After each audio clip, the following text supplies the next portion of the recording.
السلام علیکم، اب تک نیوز کے ساتھ میں ہوں سنیا ملک۔ شامل کریں گے اب تک ہیڈ لائنز۔ وزیر اعظم عمران خان ایک روزہ دورے پر لاہور پہنچ گئے۔ وزیر اعظم سے گورنر اور وزیر اعلیٰ پنجاب ملاقات کریں گے۔ پنجاب میں بلدیاتی انتخابات سمیت متعدد امور پر وزیر اعظم کو بریفنگ دی جائے گی۔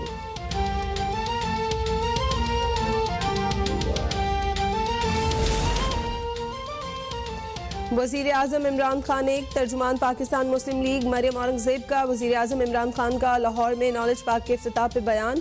کہا پھر اس منصوبے کا سنگ بنیاد رکھیں گے جس کا افتتاح 2014 میں شہباز شریف کر چکے ہیں۔ عمران خان شہباز شریف کے منصوبوں کے دوبارہ افتتاح چھوڑیں، گھر جانے کی منصوبہ بندی کریں۔ صبح شام نواز شریف اور شہباز شریف پر الزام لگاؤ، جھوٹے مقدمات بناؤ اور ان کے منصوبوں پر اپنی تختی لگاؤ۔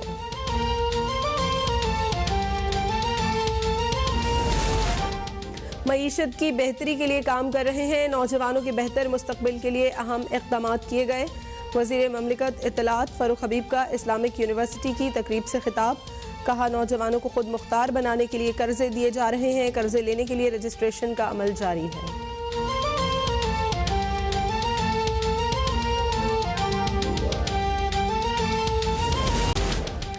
بھنگ کی فصل کی کٹائی کا وقت آ گیا ہے، صنعتی شعبے میں بھنگ کی فائبر کام آتی ہے، ہماری حکومت اس قسم کے پروجیکٹس کی سرپرستی کرنا چاہتی ہے۔ وزیر سائنس اور ٹیکنالوجی شبلی فراز کی میڈیا سے گفتگو۔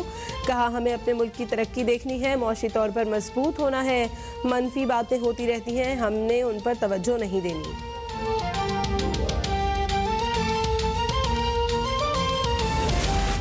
یو این سیکیورٹی کونسل نے افغانستان کے لیے امداد کی قرارداد منظور کر لی۔ امید ہے افغانستان کے منجمد شدہ اکاؤنٹ بھی بحال ہو جائیں گے۔ پاکستان کے مستقل مندوب منیر اکرم کی اقوام متحدہ میں میڈیا بریفنگ۔ کہا وزیر اعظم عمران خان کا وژن قرارداد کی منظوری میں اہم ثابت ہوا۔ پاکستان، چین اور روس نے اس قرارداد کے لیے رکن ممالک کے ساتھ رابطے کیے۔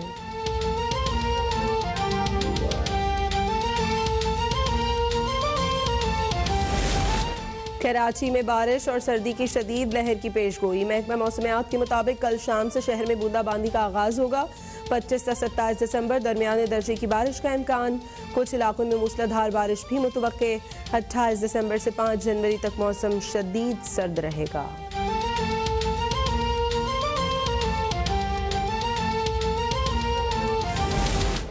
ملک بھر میں کورونا وائرس سے مزید 2 افراد جاں بحق۔ 359 نئے کیسز رپورٹ۔ گزشتہ 24 گھنٹوں میں 46,564 ٹیسٹ کیے گئے۔ مثبت کیسز کی شرح 0.7% رہی۔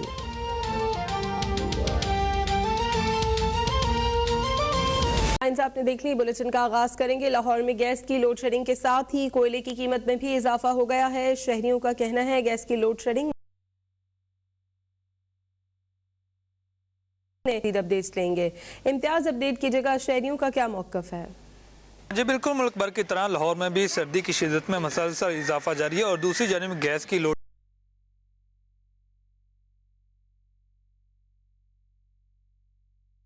گیس کی ضرورت ہے جو کہ پوری نہیں ہو رہی ہے۔ حکومت کی جانب سے صبح، دوپہر اور شام 3 گھنٹے جو ہے صبح 2.5 گھنٹے دوپہر اور 2 گھنٹے شام کو گیس فراہم کرنے کا کہا گیا تھا، جو کہ شہریوں کا کہنا ہے کہ حکومت کے طے کردہ اوقات کار کے مطابق بھی گیس کے پریشر میں انتہائی کمی ہوتی ہے، جس پر چائے بننا مشکل ہے۔ اگر چائے نہیں بن سکتی تو کھانا بنانا تو دور کی بات ہے۔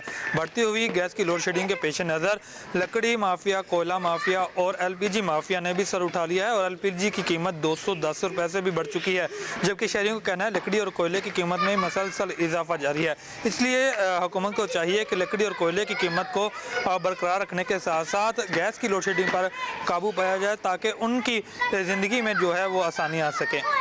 جی اور سندھ میں گیس بندش کے خلاف کراچی میں CNG پمپ مالکان سڑکوں پر آ گئے ہیں۔ مظاہرین نے SSG دفتر کے باہر دھرنا دیا۔ مظاہرین نے MD سدرن گیس کے استعفے اور صوبے بھر کے تمام CNG اسٹیشنز کی فل فور گیس بحال کرنے کا مطالبہ کر دیا ہے۔ کامران چوہان ہمیں مزید تفصیلات سے آگاہ کریں گے۔ جی کامران۔ جی سندھ بھر کے تمام CNG اسٹیشنز کو 2.5 مہینے بند کر دیا گیا، جس کے باعث آل پاکستان CNG ایسوسیشن اور سندھ CNG ایسوسیشن کی جانب سے SSGC کے ہیڈ آفس پر دھرنا دیا جا رہا ہے۔ یہاں پر موجود جو قائدین ہیں ان سے مزید بات کرتے ہیں۔ 2 اہم مطالبات ہیں۔ کہ فوری طور پہ ہمیں LNG سے شفٹ کر کے لوکل گیس دی جائے، کیونکہ ہم LNG پہ اس لیے نہیں آئے تھے کہ ڈھاکی کے لیے ہماری لوڈ شیڈنگ ہو، بالکل بھی اس کو قبول نہیں کرتے ہیں۔ یہ ہمارا سیکٹر بند ہے، ہم گھروں میں بیٹھے رہتے ہیں، اسی لیے ہم یہاں آ گئے، ہم یہاں بیٹھے رہیں گے اور اس وقت تک نہیں جائیں گے جب تک ہمارے مطالبات منظور نہیں ہوتے۔ ہمیں ہمارا حق چاہیے۔ جی، یہاں پر موجود مظاہرین کا کہنا ہے کہ حکومت فوری طور پر CNG اسٹیشنز کی گیس کو بحال کرے، بصورت دیگر یہاں پر دھرنا جاری رہے گا۔ جی، اقوام متحدہ میں پاکستان کے مستقل مندوب منیر اکرم نے کہا ہے کہ UN سیکیورٹی کونسل نے افغانستان کے لیے امداد کی قرارداد منظور کر لی۔ وزیر اعظم کا ویژن اس قرارداد کی منظوری میں اہم ثابت ہوا ہے۔ اقوام متحدہ میں میڈیا بریفنگ دیتے ہوئے منیر اکرم نے کہا، امداد اقوام متحدہ کے ذیلی اداروں کے ذریعے افغانستان کو دی جائے گی۔ افغانستان کے لیے فوری طور پر مزید 4.3 ارب ڈالرز کی اپیل کی ہے۔ پاکستان، چین اور روس نے اس قرارداد کے حوالے سے ممبر ممالک کے ساتھ رابطے کیے۔ امید ہے کہ اس قرارداد کے بعد افغانستان کے منجمد شدہ اکاؤنٹ بحال ہو جائیں گے۔ اپڈیٹ کر رہے ہیں آپ کو۔ اقوام متحدہ میں میڈیا بریفنگ دیتے ہوئے منیر اکرم نے کہا ہے کہ امداد اقوام متحدہ کے ذیلی اداروں کے ذریعے افغانستان کو دی جائے گی۔ افغانستان کے لیے فوری طور پر مزید 4.3 ارب ڈالرز کی اپیل کی گئی ہے۔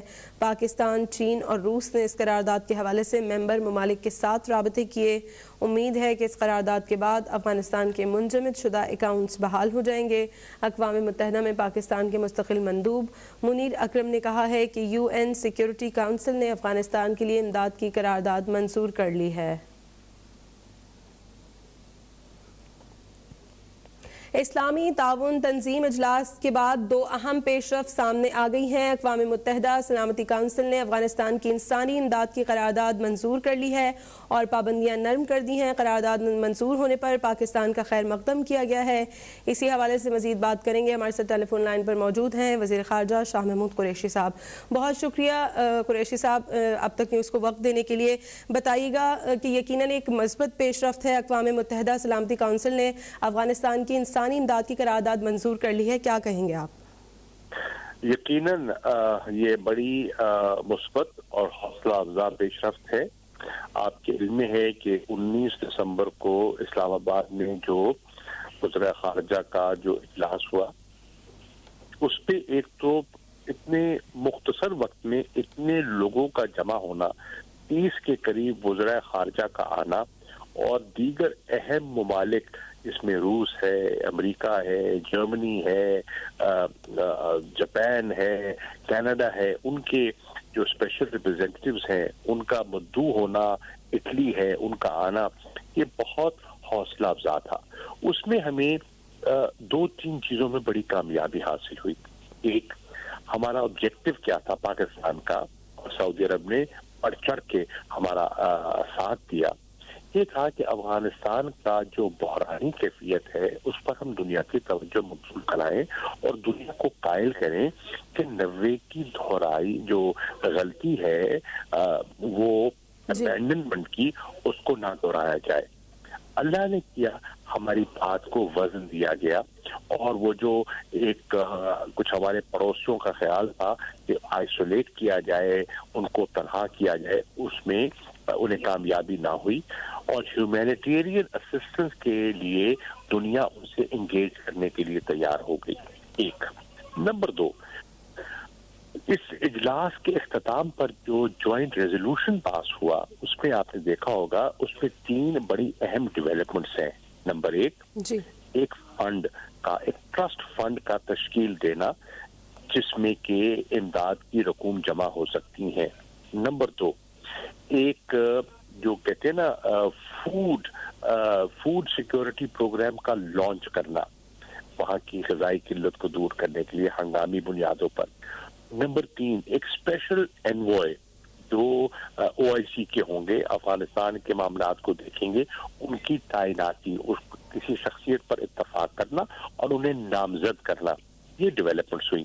ان ڈیولپمنٹس کے بعد بہت سے لوگوں کی دلچسپی پیدا ہوئی کہ وہ جا کے وہاں کام کر سکیں، لیکن پابندیاں تھیں، سلامتی کونسل اقوام متحدہ کی پابندیاں تھیں، سینکشنز تھی۔ جب تک وہ سینکشنز نرم نہ ہوتی تو اگر UN سسٹم اور دیگر NGOز کام کرنا چاہتی بھی نہ کر سکتی۔ تو آج کی جو خوش آئند ڈیولپمنٹ ہے وہ یہ ہے کہ سلامتی کونسل نے قرارداد پاس کر دی ہے جس میں نرمی اختیار کی گئی ہے. وہ N G Os UN system جو وہاں کام کرنا چاہتا ہے اب وہ کام کر سکے گا. اس کے ساتھ ساتھ جی جو ہیومینیٹیرین اسسٹنس کے لیے جو وہاں کابل اتھارٹیز ہیں ان کے ساتھ انگیجمنٹ پر جو قدغن تھی اس پہ نرمی برتی گئی ہے. یہ ایک بڑی اچھی پیش رفت ہے جس سے میں سمجھتا ہوں کہ افغان لوگوں کے لیے آسانی پیدا ہوگی. بہت شکریہ وزیر خارجہ شاہ محمود قریشی. اب تک نیوز کو وقت دینے کے لیے. اسلامی تعاون تنظیم اجلاس کے بعد دو اہم پیش رفت سامنے آ گئی ہیں. اقوام متحدہ سلامتی کونسل نے افغانستان کی انسانی امداد کی قرارداد منظور کر لی ہے اور پابندیوں کو نرم کر دیا گیا ہے. قرارداد منسوخ ہونے پر پاکستان کا خیر مقدم کیا گیا ہے. وزیر خارجہ شاہ محمود قریشی کا کہنا تھا کہ 20 سے زائد وزرائے خارجہ نے اس کانفرنس میں شرکت کی اور مختصر وقت میں اتنے لوگوں کا اکٹھا ہونا، جبکہ انہوں نے یہ بھی کہا کہ سعودی عرب نے ہماری مدد کی جس پر ہم سعودی عرب کے شکر گزار ہیں.